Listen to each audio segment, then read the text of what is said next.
வணக்கம் குருஜி. வணக்கம் சார். செவ்வாய் பயிற்சி அதை பற்றி நம்ம பார்க்க போகிறோம்.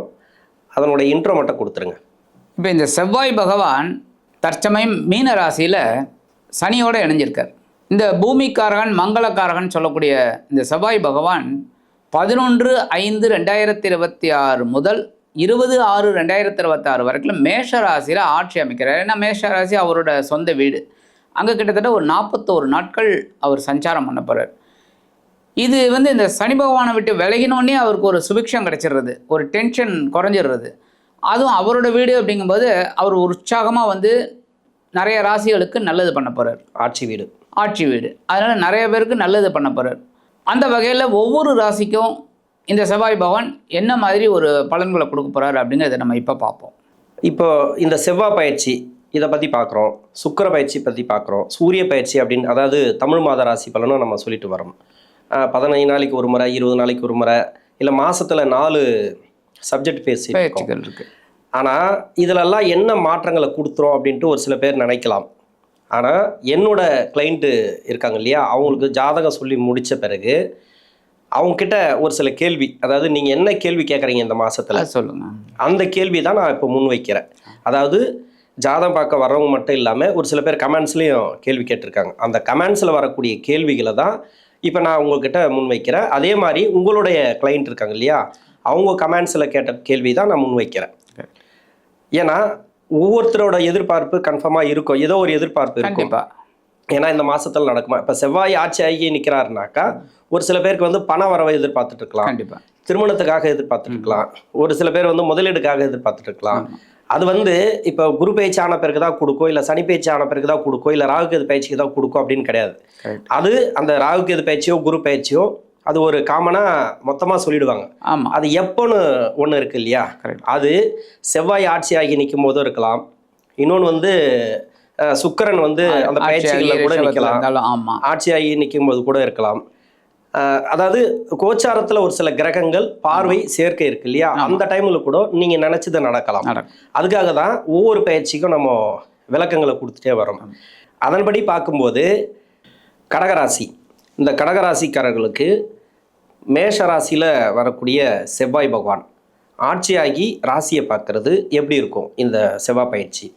இந்த செவ்வாய் இவங்களுக்கு பஞ்சமாதிபதி, ஜீவனாதிபதி. இது வரைக்கும் 9ஆம் இடத்துல இருந்தார். 9ஆம் இடம்ங்கிறது பரவாயில்லை, ஆனால் சனியோட சேர்ந்து ஏகப்பட்ட குழப்பம். இப்போ ரிலீஸ் ஆகிறது ரொம்ப நல்லது. அதுவும் இவர் ஜீவனாதிபதி ஜீவனஸ்தானத்திலே திக்பலம் அடைகிறார், ரொம்ப விசேஷம்.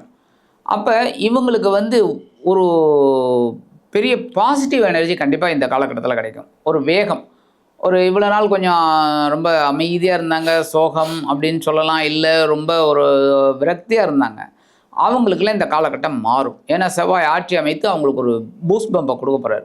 அப்போ இவங்க உழைக்காதவர்கள் கூட உழைக்கணுங்கிற ஒரு ஆர்வம் வரும் இந்த காலகட்டம். அதேமாரி கொஞ்சம் லேசியாக இருந்தவங்களுக்கு கூட ஓரளவுக்கு ஒரு நல்லபடியாக ஒரு முன்னேற்றம் வரணும். ஏன்னா ஜீவனம் விருத்தி அடைஞ்சால் தான் நல்லது எல்லாருக்குமே.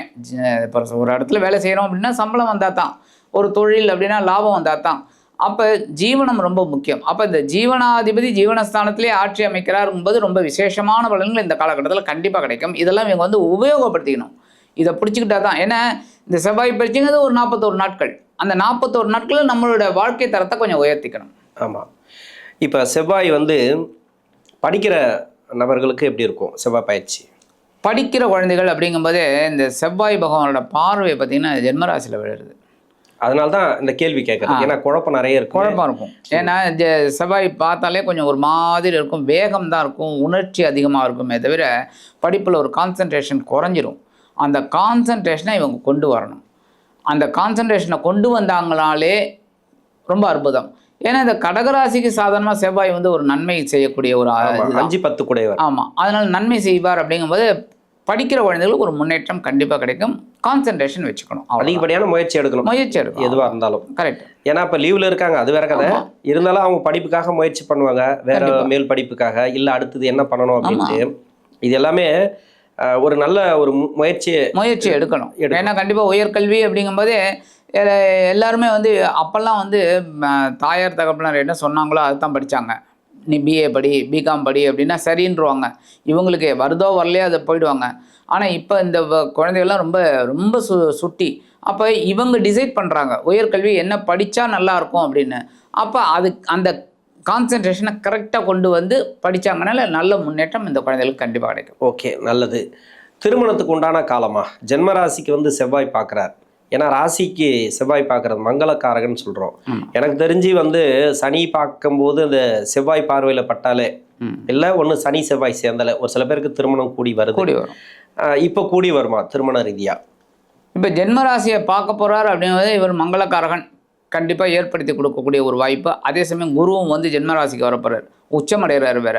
அவர் வந்து நேராக 7ஆம் பறவை 7ஆம் இடத்தை பார்க்க போகிறார். ஸோ கலத்திரம் அமையறதுக்கு ஒரு வாய்ப்பு நிறையா இருக்குது. முயற்சிகளை இவங்க செய்யலாம். கடகராசிக்கெலாம் டக்குன்னு கல்யாணம் ஆகிடும்.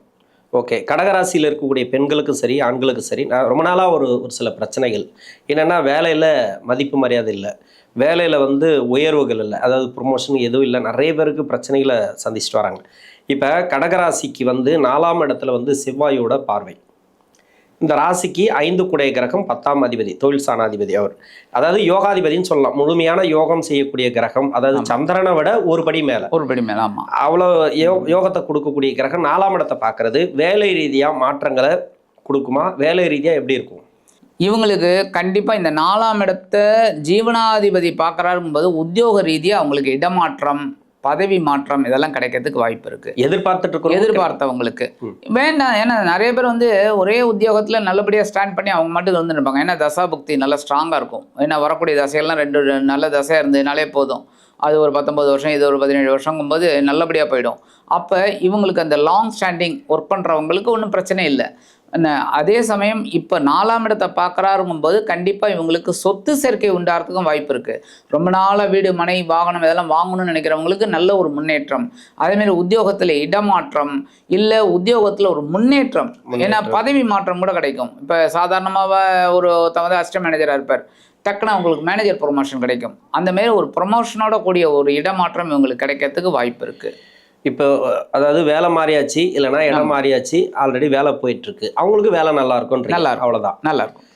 இப்போ வந்து தொழில் ரீதியாக எப்படி இருக்கும்? ஏன்னா 10ஆம் இடத்துல செவ்வாய் அப்படிங்கிறதுனால தொழில் செய்யக்கூடியவர்களுக்கு எப்படி இருக்கும்? ஏன்னா ரொம்ப கஷ்டப்பட்டாங்க தொழிலில், அடி மேல் அடி, கடன் பிரச்சனை அது இதுன்ட்டு. ஒரு சில பேருக்கு தசாபுத்தி நல்லா இருக்கிறவங்களுக்கு கூட பிரச்சனைகளை கொடுத்துருக்கு இந்த அஷ்டம சனிங்கிறது. அது முடிஞ்சிச்சு. அது முடிஞ்ச பிறகும் அதுலேருந்து இன்னும் எந்திரிக்கலை, அதுலேருந்து மீண்டு வரலை. இந்த செவ்வாய் பயிற்சி 10ஆம் இடத்துல வந்து உட்காராரு. தொழில் ரீதியாக நல்ல ஒரு மாற்றங்களை எதிர்பார்க்கலாமா? ஓரளவுக்கு. ரொம்ப அற்புதமான கேள்விங்க. ஏன்னா இந்த கடகராசி நேயர்கள் ரொம்ப ரொம்ப கஷ்டப்பட்டாங்க. ஏன் அப்படின்னா கண்டகச்சனியில் ஏகப்பட்ட குழப்பங்கள். ஏன்னா 7ஆம் இடத்துல இருக்கிற சனி ஜென்மராசியை பார்த்து ரொம்ப பிரச்சனை. உடல் ஆரோக்கியம்லாம் நிறைய பேருக்கு பயங்கர மைனஸ், நிறைய பேருக்கு ஆப்ரேஷன் அந்த மாதிரிலாம் ஒரு கிரிட்டிக்கல் ஸ்டேஜெல்லாம் வந்து தாண்டியிருக்காங்க. அடுத்து அஷ்டமத்து சனி கேட்கவே வேண்டாம், புழிஞ்சு எடுத்து வெறும் சக்கையை மட்டும் கொடுத்துருக்காங்க, அவ்வளோதான். அந்த உடல் இருக்குது உயிர் இருக்குங்கிற மாதிரி தனித்தனியாக இருக்குது பாவம். இப்போ 9ஆம் இடத்துல வந்த சனி சூப்பராக நல்லது பண்ணுவார் அப்படின்னா ஓரளவுக்கு பரவாயில்லை. அந்த கடுமைன்னு சொல்லுவாங்களே அது குறைஞ்சிருக்கே தவிர அவங்களுக்கு ஒன்றும் முழு நிவர்த்தி ஆகலை இன்னும் கடகராசி நேயர்களுக்கு. அதே சமயம் செவ்வாய் வந்து விலகி ஜீவனஸ்தானத்தில் ஆட்சி அமைக்கிறார் அப்படிங்கும்போதே கண்டிப்பாக இந்த 41 நாட்கள் அவங்களுக்கு ஒரு பெரிய மாற்றங்கள் கண்டிப்பாக கிடைக்கும். ஏன்னா இவங்களுக்கு தொழில் ரீதியாகவே ரொம்ப பிரச்சனை. ஏன்னா கடகராசிக்கு பார்த்தீங்கன்னாலே தொழில் வந்து எப்போவுமே வந்து ஃப்ளக்சுவேட்லிங்க தான் இருக்கும். ஏன் அப்படின்னா சந்திர பகவான் என்பதே பார்த்திங்கனாலே சாதாரணமாகவே இந்த வளர்பிறை தேய்பிறைன்னு சொல்கிறோம். அப்போ மனோகாரகன். அப்போ இவங்களுக்கு இந்த தொழில் அப்படிங்கிறது ஒரு வருமானத்தை திடீர்னு நிறையா கொடுக்கும். திடீர்னு பார்த்தா ஒரு 6 மாதத்துக்கு ஒன்றுமே இருக்காது. இந்த சொல்லுவாங்க நாடாறு மாதம் காடாறு மாதம்னு, அந்த மாதிரி இருந்திருக்காங்க. அவங்களுக்குலாம் இப்போ ஒரு இது, ஏன்னா ஜீவனஸ்தானத்தில் ஜீவனம் அப்படியே விருத்தி அடைய போகிறது. ஸோ இவங்களுக்கு நல்ல தொழில் முன்னேற்றம் கண்டிப்பாக கிடைக்கும் இந்த காலகட்டம். ஓகே, திருமண வாழ்க்கைக்காக இருக்கிறாங்க இல்லையா, அவங்களுக்கு வந்து ஒரு சில பேருக்கு டைவர்ஸு கோர்ட்டு கேஸ் எல்லாம் போயிருக்கு. அது எதாவது ரிலீஃப் ஆகுமா? ஏன்னா செவ்வாய் ஆட்சி ஆகி நிற்கிறார், அதனால் கண்டிப்பாக. ஏன்னா 4ஆம் இடத்தை பார்க்க போகிறார், அதுவும் குடும்பஸ்தானம் தான், தாயார் ஸ்தானம். கண்டிப்பாக இவங்களுக்கு ஒரு ஓரளவுக்கு ஒன்று டைவர்ஸுக்கு இது பண்ணி முடிஞ்சவங்களுக்கு இந்த விவாகரத்து எளிதாக கிடைக்கும். அதேமாதிரி அவங்களுக்கு மறுமணமும் நல்லபடியாக அமைஞ்சிரும்.